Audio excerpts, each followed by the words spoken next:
Seguimos con la plática de Claudia Orantes, que viene de la Facultad de Psicología de la UNAM y que nos va a platicar varias cosas de drogas y sueño. Bien, buenas tardes.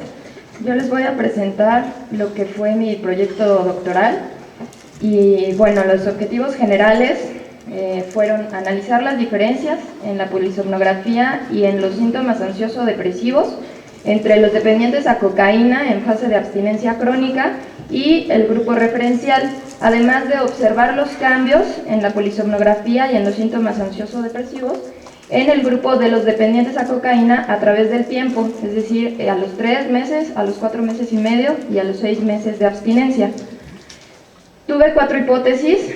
La primera fue que sí habría diferencias entre los registros polisomnográficos de los dos grupos, es decir, del grupo de adictos y del grupo referencial, en los diferentes momentos, que también habría diferencias en los síntomas ansioso-depresivos, igual en los dos grupos, en los diferentes momentos, que habría diferencias también dentro del grupo de los dependientes, a los 3, 4 meses y medio y 6 meses, en cuanto a los registros polisomnográficos, y que también habría diferencias en los síntomas ansioso-depresivos en el grupo de los dependientes a lo largo del tiempo.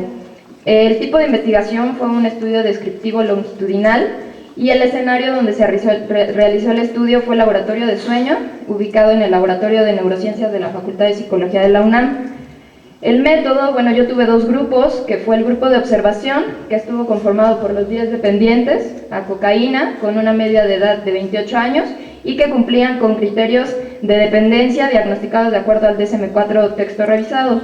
Los criterios de inclusión fueron que supieran leer, que cumplieran precisamente con la dependencia, que cumplieran con el rango de edad que se pedía, que era de 20 a 40 años, y que, los criterios de exclusión fue que presentaran un padecimiento médico o una alteración psiquiátrica, que tuvieran otra dependencia a una sustancia, más bien a otra sustancia, que hubieran consumido medicamentos que pudieran haber alterado el sueño o también el estado de ánimo 72 horas previas a la evaluación de la polisomnografía, o que se encontrara una interrupción de la abstinencia, esto por medio de pruebas antidopajes que se utilizaron. El grupo referencial, formado por 10 participantes con media de edad de 27 años, los cuales no tenían problemas de sueño, ni tampoco tenían consumos de sustancia, y que fueron pareados al grupo de observación de acuerdo a edad e índice de masa corporal. Los criterios de inclusión y exclusión fueron los mismos. Yo tuve 2 variables dependientes, en este caso la polisomnografía, que se evaluó por 2 partes. Primero, la arquitectura de sueño, que se evaluó la organización de fases de sueño y vigilia. Se evaluó también eventos clínicos, lo que fue índices de ronquido, apneas en sus diferentes formas, índice de arousal, índice de movimientos periódicos de las extremidades, y se evaluó si había desaturación de oxígeno. Se utilizó un equipo Cadwell y también se aplicó de manera subjetiva un diario de sueño para evaluar precisamente la calidad. Y bueno, la otra variable fue los síntomas ansioso-depresivos, los cuales se consideraron como presencia de sintomatología ansiosa depresiva en lo que duró la investigación, que fue el seguimiento de los 3 a los 6 meses de abstinencia. Los inventarios que se utilizaron fueron los de Beck.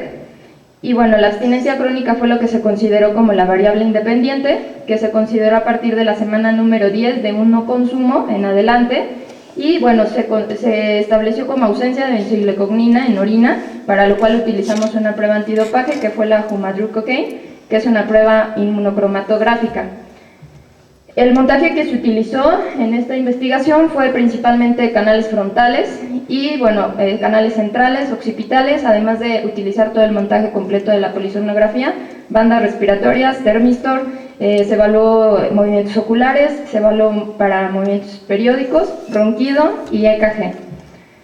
Para establecer el procedimiento clínico, antes de ser admitidos en el grupo referencial, se tomaron en cuenta ciertas evaluaciones, como fue un cuestionario de sueño, se evaluó la historia clínica y se aplicaron los inventarios de Beck para corroborar que no presentaran sintomatología. Una vez admitidos, se estableció la polisomnografía y en el caso de aquellos que una vez evaluada la polisomnografía encontrábamos alteración, fueron referidos a atención. Para el grupo de observación fue un proceso muy similar. Antes de ser admitidos se evaluaba el Mini Plus, que es una entrevista psiquiátrica para evaluar precisamente que no estuvieran presentando comorbilidad psiquiátrica. Se evaluó también un cuestionario de sueño y se evaluó la historia clínica, sobre todo aquí era importante ver la historia del consumo, en este caso de la cocaína. Una vez admitido, se estableció la evaluación de los inventarios de Beck, se inició la aplicación del diario de sueño y se establecieron las polisomnografías.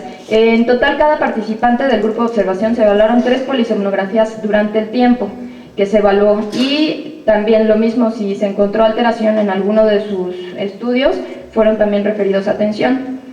¿Cuál fue el análisis estadístico que se utilizó? Primero hicimos un análisis descriptivo para ver medidas de tendencia central y evaluar precisamente las medidas de distribución. Mis variables no todas cumplían con distribución normal, por lo cual se utilizaron pruebas no paramétricas, además de que por la N también era necesario aplicar estas pruebas. Se utilizó la prueba Udemann-Whitney, con la cual evaluamos las diferencias entre los grupos en los diferentes momentos de la abstinencia, y se utilizó la prueba de Friedman para comparar precisamente en el grupo de los dependientes si había habido cambios durante el tiempo transcurrido. Las características de la muestra, de manera muy general, fueron la edad, que ya se las había comentado, el sexo, que en los 2 grupos fueron hombres, las sustancias consumidas, que en el caso del grupo de dependientes eran policonsumidores, sin embargo, solo cumplían con dependencia para lo que era cocaína, en este caso consumo de crack principalmente, y en el caso del grupo referencial solamente se evaluó que había un consumo ocasional de alcohol, sin embargo no tenían ningún problema con sustancias. ¿Cuáles fueron los resultados en cuanto a la arquitectura del sueño? Lo que encontramos fue en el grupo de los dependientes, encontramos privación de sueño y además somnolencia diurna excesiva, esto reportado verbalmente por los pacientes. Además de que encontramos, esto es un dato muy importante, eficiencia del sueño elevada, mayor al 90%, es mayor incluso que el grupo referencial, y además latencias a sueño cortas, menores a 10 minutos, lo cual nos sugiere que los adictos pues no están durmiendo el tiempo suficiente y que entonces nosotros creemos que pudieran estar presentando lo que es el síndrome de sueño insuficiente. Además, las latencias al sueño MOR presentaron reducciones que fueron estadísticamente significativas a los 3 y a los 6 meses, y esto estuvo relacionado con que en esos momentos lo que fue los síntomas depresivos estaban más elevados. En los porcentajes totales, cuando se evaluaron, encontramos que los dependientes mostraron mayor cantidad de fase 1 en comparación con el grupo de referencial, lo cual nos indica mayor cantidad de sueño superficial y que además estaba interrumpido por frecuentes despertares, y también generaba esto un sueño fragmentado. Hubo una disminución significativa estadísticamente de lo que fue la fase 3 a los 4.5 meses de abstinencia, y esto nos llama la atención porque también ha sido reportado ya por otros autores que tienen dependencia de alcohol y que también se ha presentado en la abstinencia. Y bueno, la duración del sueño de MOR también encontramos disminución, sin embargo no alcanzó significancia estadística, posiblemente por el tamaño de la muestra. En cuanto a la parte subjetiva, lo que nosotros encontramos con el diario de sueño fue la presencia de lo que se conoce como insomnio oculto, es decir, una normalidad funcional en donde la persona no reconoce como tal su trastorno. Y bueno, esto lo que unos autores han comentado es que la calidad que se percibe del sueño, sobre todo en pacientes dependientes a sustancias, esto mejora durante las primeras semanas. Entonces nosotros al empezarlos a evaluar a los 3 meses, posiblemente esto tuvo que ver con que ya no estuvieran reportando ellos alteraciones. En cuanto a los eventos clínicos, los resultados que nosotros encontramos fueron, el dato más importante fue un índice bastante elevado de arousals, y sabemos que los arousals son generados por diversas áreas cerebrales, y además se sabe que el consumo de sustancias afecta a estas áreas, y además de que también algunos trastornos psiquiátricos pueden afectar también estas áreas. Y bueno, otro dato importante que encontramos fue el índice de apnea y hipopneas mayores. En el caso de los dependientes, de los adictos era mayor el caso de apneas obstructivas y de hipopneas, y que todas estuvieran relacionadas con desaturación de oxígeno y también con presencia de arousals. Aquí les muestro la gráfica, tenemos en verde lo que es el grupo referencial y en azul lo que fue el grupo de los dependientes, sus 3 evaluaciones en el tiempo. Podemos observar que sí hay bastante diferencia entre los dos grupos en la presencia de alertamientos. ¿Qué pasa con las apneas hipopneas? En azul tenemos lo que fue el grupo referencial y tenemos las 3 evaluaciones del grupo de los adictos, donde podemos ver que con el tiempo pareciera que se igualan un poco, disminuye lo que fueron las apneas hipopneas al transcurrir el tiempo. Bien, algo importante que también encontramos fue un ronquido. Encontramos ronquido estridente y constante en los pacientes dependientes. Sin embargo, no tenían problemas de sobrepeso, y esto ya está reportado por varios autores, donde hay un 40% aproximado de pacientes que no tienen sobrepeso, que su índice de masa corporal es menor a 30 y que aún así presentan este ronquido.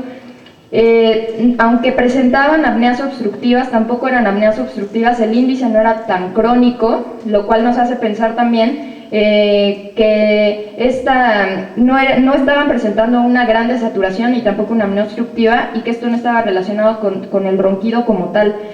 Y bueno, también hay un autor que ha planteado la relación entre los ronquidos y lo que es la somnolencia excesiva diurna, y lo menciono porque los pacientes reportaban esta somnolencia, y bueno, se ha visto que uno de los factores que están sugiriendo como una posible causa es quizá la cuestión acústica, de estar escuchando cómo estoy roncando, y también lo que sería la resistencia de la vía aérea superior.